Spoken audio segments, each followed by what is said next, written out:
गंगा नदी जो है भारत की सबसे बड़ी नदी है और गंगा नदी का उद्गम जो है वो उत्तराखंड के गंगोत्री ग्लेशियर से हुआ है। उत्तराखंड के उत्तरकाशी जिले में जो गंगोत्री ग्लेशियर है वहां से हुआ। पर इस गंगा नदी की यात्रा जो है जो 2525 किलोमीटर की जो लंबी यात्रा है, ये यात्रा यहाँ गंगा नदी उत्तराखंड, उत्तर प्रदेश, बिहार, झारखंड और पश्चिम बंगाल तक करती है और इसके बाद यहाँ बांग्लादेश में प्रवेश करती है। तो गंगा नदी का वास्तविक अगर हम देखें तो गंगा नदी कुछ इस तरह से गंगा दो नदियों के संगम से बनती है, जैसे अलकनंदा और भागीरथी। तो हम इसी को थोड़ा और आगे पढ़ते हैं कि जो आपका एक ग्लेशियर है जिसको हम कहते हैं संतोपथ ग्लेशियर, और जो संतोपथ ग्लेशियर है इस ग्लेशियर से दो नदी का उद्गम होता है। दो नदी कहां, उत्तराखंड की बात कर रहे हैं, यहां से दो नदी का उद्गम होता है। इन दो नदियों में एक नदी है भागीरथी, और यहां पर इस संतोपथ ग्लेशियर से एक नदी है विष्णु गंगा और एक है धौली गंगा नदी। संतोपथ ग्लेशियर, भागीरथी नदी तो गंगोत्री ग्लेशियर से निकलती है, जबकि संतोपथ ग्लेशियर से विष्णु गंगा और धौली गंगा नाम की दो नदियों का उद्गम हुआ है। ये दो नदियां जो हैं ये आपस में मिलती हैं किस प्रयाग में, विष्णु प्रयाग में। किस प्रयाग में, विष्णु प्रयाग में। और जब ये विष्णु प्रयाग में ये नदी मिलती है तो विष्णु प्रयाग में मिलने वाली नदी किस नाम से जानी जाती है, अलकनंदा के नाम से जानी जाती है। किसके नाम से जानी जाती है, अलकनंदा नदी के नाम से जानी जाती है।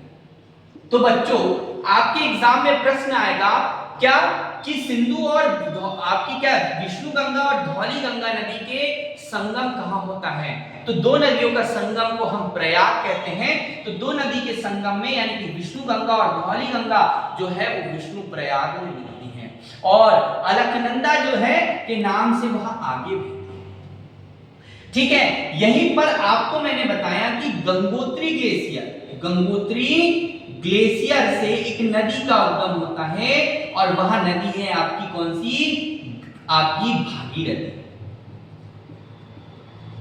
ठीक, भागीरथी नदी। आप सब जानते हैं कि पौराणिक कथाओं के अनुसार गंगा नदी जो है वो भागीरथ नाम के राजा तपस्या करने के बाद में स्वर्ग से गंगा नदी भारत पर उतरी थी। तो गंगा नदी को हम कहते हैं कि भागीरथी भी कहा जाता है।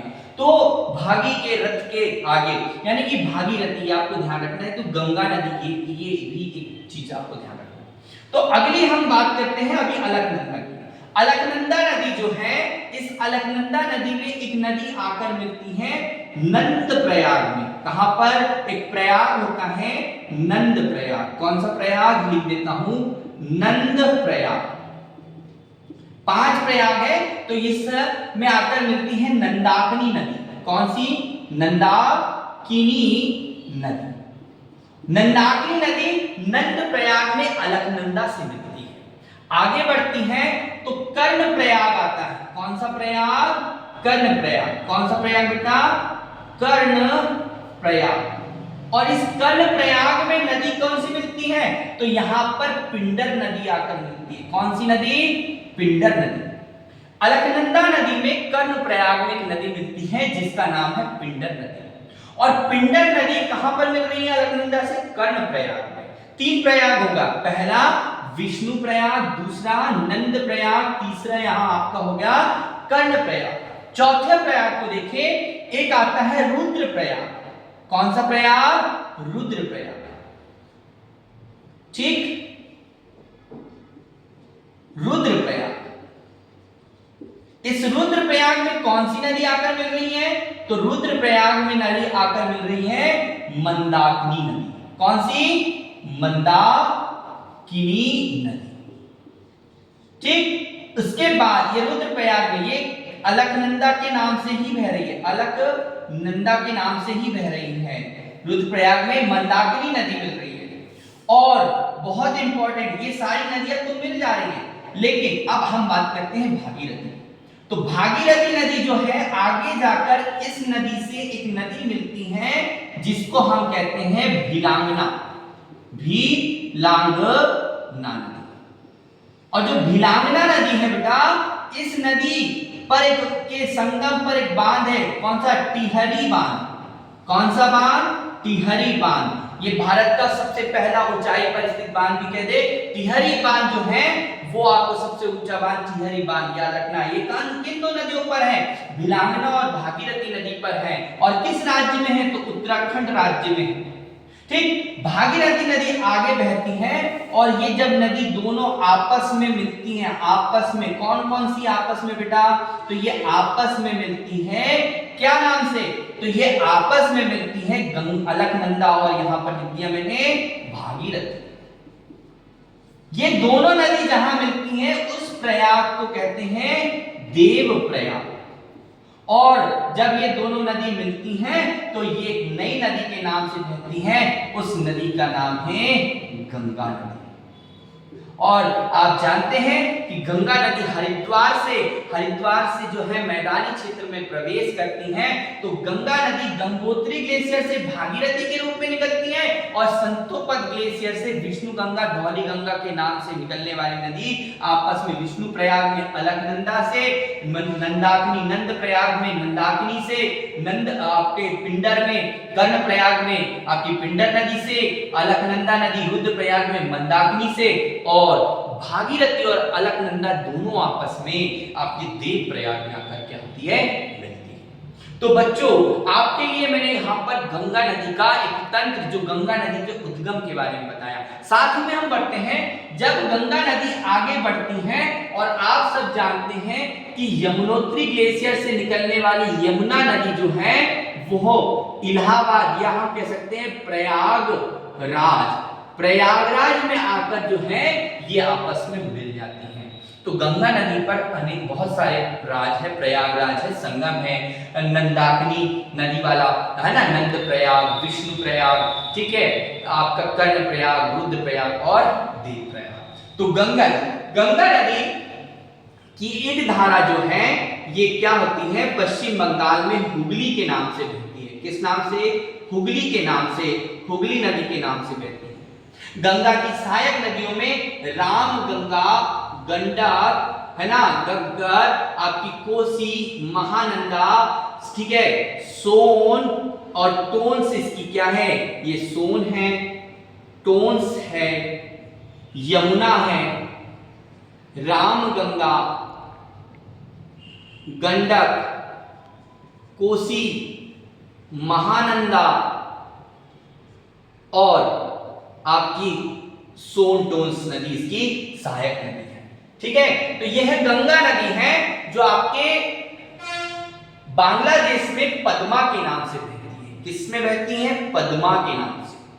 और इस पद्मा नदी में आपके मानसरोवर झील के निकट से निकलने वाली सांगपो नदी, जिसको हम कहते हैं ब्रह्मपुत्रा, सांगपो नदी जो यांगयाप दर्रे, यहां पर एक दर्रा है बेटा, यांगयाप दर्रा, इस यांगयाप दर्रे से, यानी ये यांगयाप दर्रा आपके अरुणाचल प्रदेश में है, यहां एक पर्वत श्रृंखला है जिसका नाम है नामचाबारवा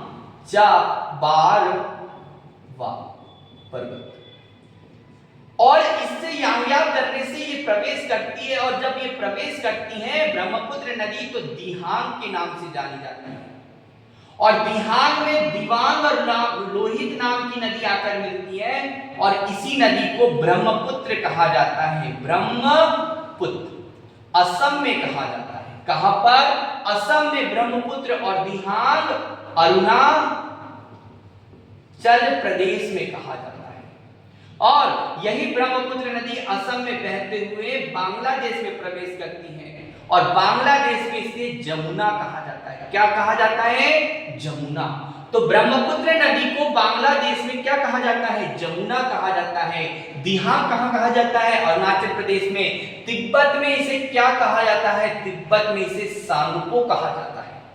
और ये जो ब्रह्मपुत्र नदी है इसकी सहायक नदी है तीस्ता।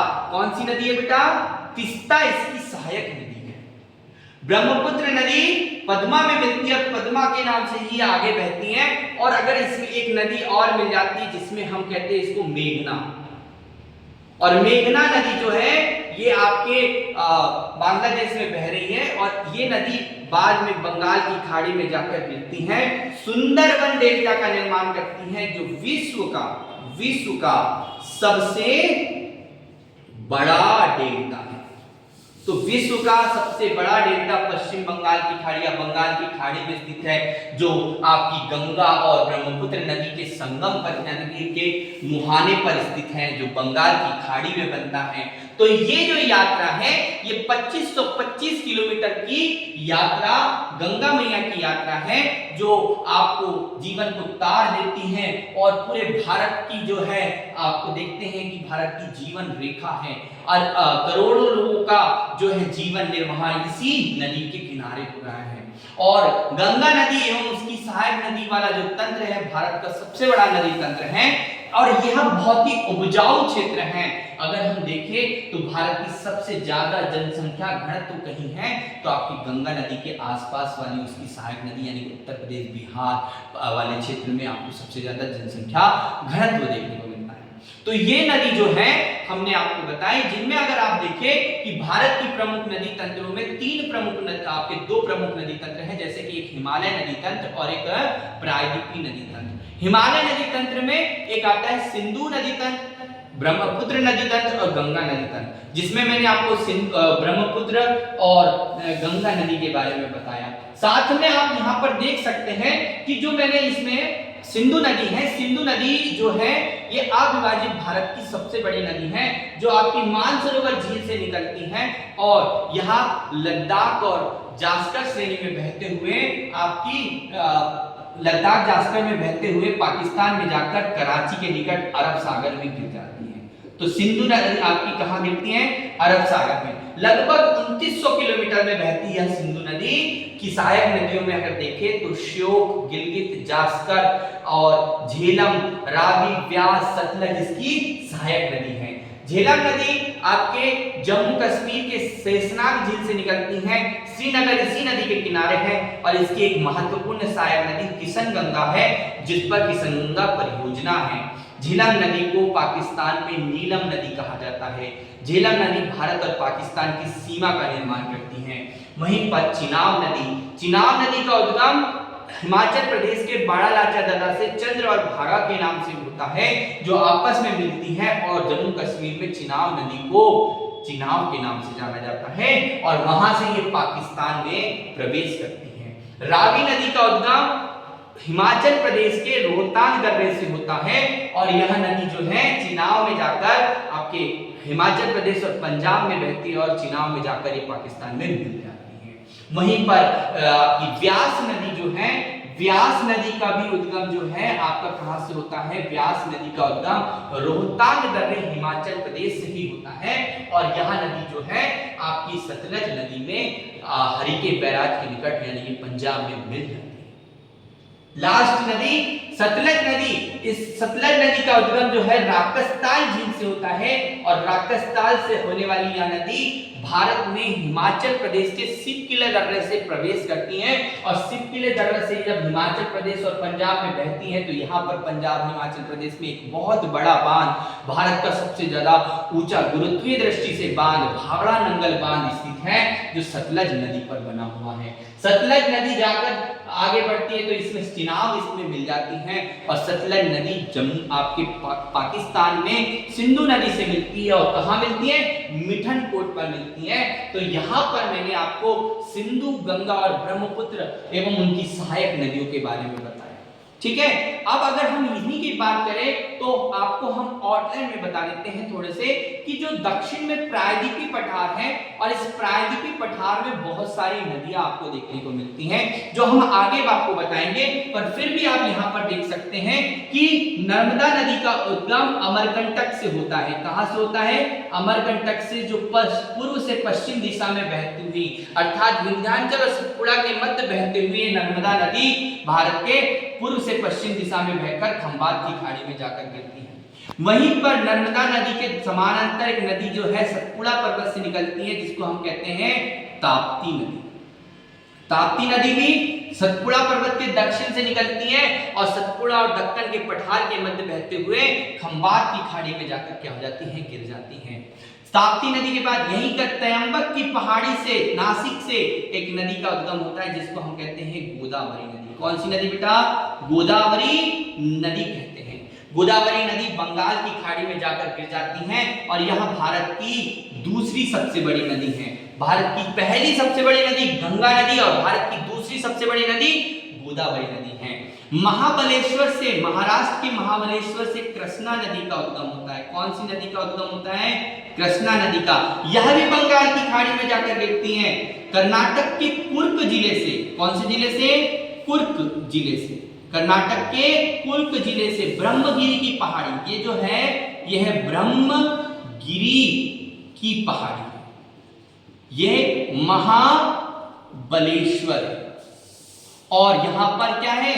त्र्यंबक, त्र्यंबक की पहाड़ी या यूं कह दे त्र्यंबक पर्वत, जहां पर त्र्यंबकेश्वर स्थित है नासिक में, तो वहीं से ये गोदावरी नदी का उद्गम होता है। महाबलेश्वर से कृष्णा नदी का उद्गम होता है। कर्नाटक की ब्रह्मगिरी की पहाड़ी से कावेरी नदी का उद्गम होता है। ये कावेरी नदी जो है कर्नाटक, केरल, तमिलनाडु में बहते हुए आपकी बंगाल की खाड़ी में जाकर गिर जाती है। एक और नदी जो आपके बुंदेलखंड के पठार से निकलती है, माने आपकी छत्तीसगढ़ से निकलती है महानदी, जिसको हम कहते हैं, जो छत्तीसगढ़ और उड़ीसा में बहते हुए आपके बंगाल की खाड़ी में जाकर गिर जाती है। दामोदर नदी हुगली की सहायक नदी है। कौन सी? दामोदर नदी जो है ये हुगली की सहायक नदी है। नर्मदा ताप्ती भ्रंश घाटी में बहती है, जो पूर्व से पश्चिम दिशा में बहती है। वहीं पर मध्य प्रदेश में ही आपकी देखें तो एक माही नदी निकलती है, जो मध्य प्रदेश और राजस्थान में बहते हुए, गुजरात में बहते हुए कर्क रेखा को 2 बार काटती है। कर्क रेखा को 2 बार काटती है। कौन सी? माही नदी। ये आपको ध्यान रखना है, माही नदी। ठीक। लूनी नदी अरावली पर्वत के